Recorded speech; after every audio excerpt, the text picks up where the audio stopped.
There are many reasons to climb the Tower of God: money, power, prestige, or even revenge. All this and more can be attained by those who manage to reach the top of the tower.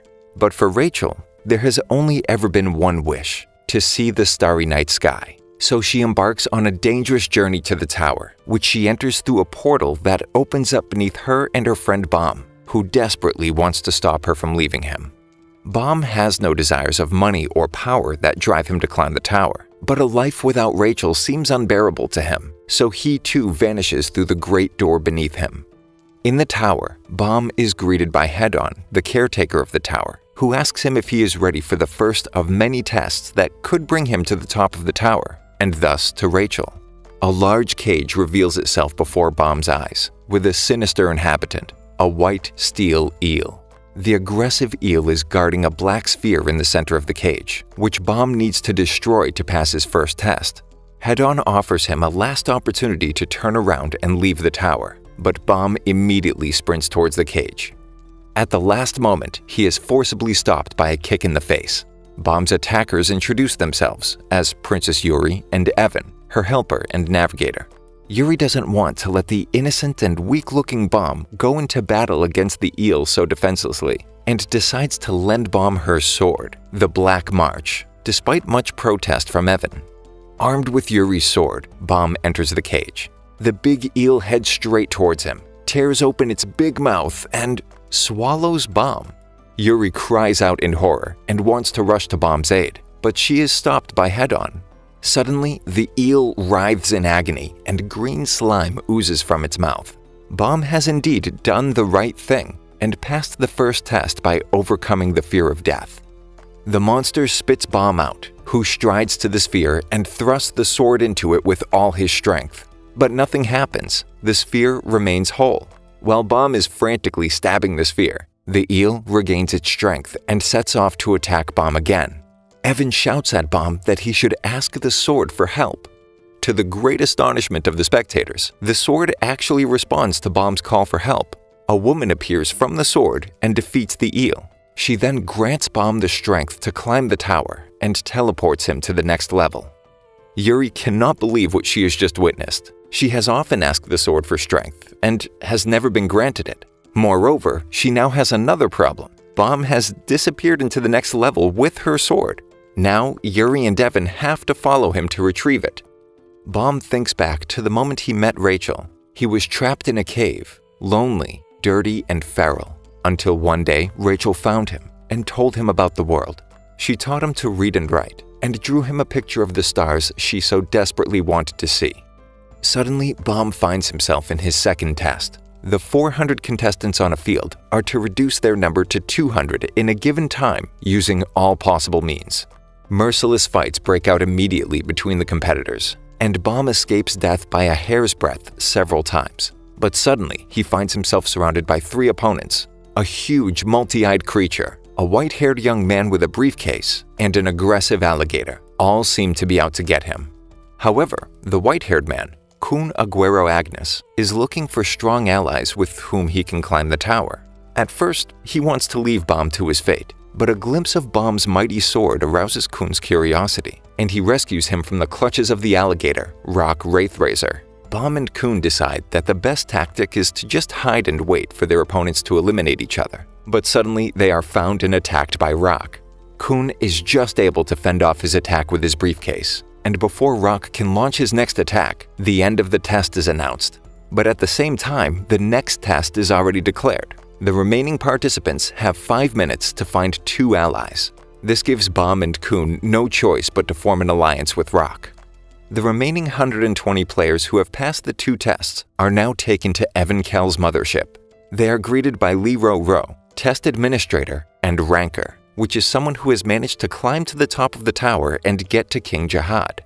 Lero explains that some further culling of the participants is unavoidable. He uses Shinsu, the power of the tower, to flood the room with a heavy wave and build a Shinsu wall between himself and the participants. Only the teams whose members can all break through the Shinsu wall can advance to the next round. While the puzzled participants stand behind the wall, Baum seems to not have been pushed back by the wave and is already on the right side of the room, to Lero's great astonishment. Subsequently, one by one, some participants manage to break through the Shinsu wall and get to the other side. Rock and Kun also walk through the Shinsu barrier without any problems, and Bomb's team thus reaches the next test together. While Bomb, Kun, and Rock wait to be admitted to the next test, they receive a tip from one of the other participants. He's convinced that the test needs to be passed in under 5 minutes, as agonized screams are only coming from those teams that are in the testing room for longer than 5 minutes. When Bomb, Kun, and Rock enter the test room, they find the test director Han Sang-yu sitting in front of 12 red doors. His only instruction is that they must open the correct door within 10 minutes. Kun desperately tries to use his logic to figure out which door might be the correct one, but he is haunted by memories of his past and the betrayal of his half-sister Maria, who was made a princess of Jihad, thus exiling and dismantling Kun's family. Rock is furious because of the seemingly hopeless situation. Just before 5 minutes expire, he kicks in a random door. And indeed, the aim of the test was to simply open any door within 5 minutes, because, as Han Sung explains, the world never waits for perfect certainty. After the test, Lee Ro announces another bonus test, but this one is extraordinary. Participation is voluntary, and the winning team gets permission to climb the tower without having to pass another test. All teams accept this irresistible offer and agree to join. The bonus test is called the Crown Game and consists of 5 rounds, in which the teams must first try to seize a crown and then defend it. One of the team members in possession of the crown must put it on their head and sit on a throne until the game ends. In addition to the teams that have passed the previous test together, another team from a different testing area also takes part. To Bomb's great shock, he takes a closer look at one of the girls from this new team and thinks he has recognized Rachel beneath a big cape. The first 2 teams now enter the arena and start to fight. Anak, a lizard girl, turns out to be particularly strong and can easily defeat her opponents and quickly snatch the crown. As the second round begins, new teams storm into the arena and attack Anak's team, but she defends herself and the crown with her powerful sword, an ignition weapon called Green April. While Anak is using her sword, Bomb's sword, Black March, starts to move strangely, and suddenly the door of his waiting room is blown up. Anak stands in front of Bomb and demands to know where he got this sword. She explains that both her Green April and his Black March are from the 13-month series, forged by a master craftsman and bestowed by King Jihad upon his princesses. Through this information, Anak reveals that she too is a princess of Jihad and demands that Bomb hand over his sword to her. But Bomb refuses, as he borrowed it from Yuri and wants to give it back to her as well. When Anak sets out to attack Bomb, Lero promptly intervenes and disqualifies her and her team for leaving the throne. As the next round starts, Bomb, Kun, and Rock, among several other teams, enter the arena. Kun manages to quickly snatch the crown and put it in his briefcase. To the great astonishment of the participants, however, he immediately takes it out again, throws it to them. While the participants fight relentlessly for the crown, they suddenly realize that this was just a trick. Kun had a fake crown in his briefcase, and now Bomb is sitting on the throne with the real one on his head. The mysterious team, including Rachel, is now also in the arena and ready to fight. While the teams are taking each other out, Rachel suddenly stands near Bomb's throne, disguised in a cape and her back turned towards him. Bomb is in despair about the fact that Rachel is so close to him, yet he's not able to leave his throne and she won't turn around to look at him. All of a sudden, Rachel is attacked by another player, and Bomb instantly jumps up to save her. The attacker hits Bomb on the head, and he sinks to the ground with Rachel. Mighty beams of light shoot up from where Bomb and Rachel are lying. They wound the opponent and destroy the crown. Bomb gets up and wants to execute his opponent with his sword, but the woman from the sword freezes time, kisses Bomb, and he faints again. After the test, Lero and Han Sung discussed what happened during the crown game. Since the crown was destroyed, no winner could be determined. Han Sung explains to Lero, the reason for these tests is not to find out who is worthy to climb the tower, but to expel those who have thoughts or powers that would bring harm to the tower. This makes Lero think. Bomb seems to be so powerful that he's far beyond simply using Shinsu. He himself became Shinsu. So could he indeed pose a danger to the tower? Bomb is only granted a short time to recover before the next test, which aims to categorize the contestants into one of 5 basic positions: fisherman, spearbearer, lightbearer, scout, and wave controller. Bomb is assigned to the wave controllers, whose instructor is Yuga. In the first training session, the participants are instructed to form a contract with an administrator, which costs Bomb a lot of energy. After the training sessions, all participants gather in the cafeteria and eat together. The atmosphere is cheerful, and everyone is friendly with each other. However, the mood changes when Anak enters. She addresses Endorsi, a girl on Rachel's team, and reveals her secret. She too is a princess of Jihad. When Kun later researches information about his fellow combatants, he comes across some surprises. Rock seems to have mastered his training so well that he already passed on to the next round. But what he learns about Anak makes him shudder. According to the system, she should actually be dead. In the fisherman's training, Endorsi and Anak engage in a bitter fight on high platforms. Anak attacks Endorsi, but she is not strong enough. Endorsi defeats her and realizes that the lizard girl is actually Princess Anak's orphan.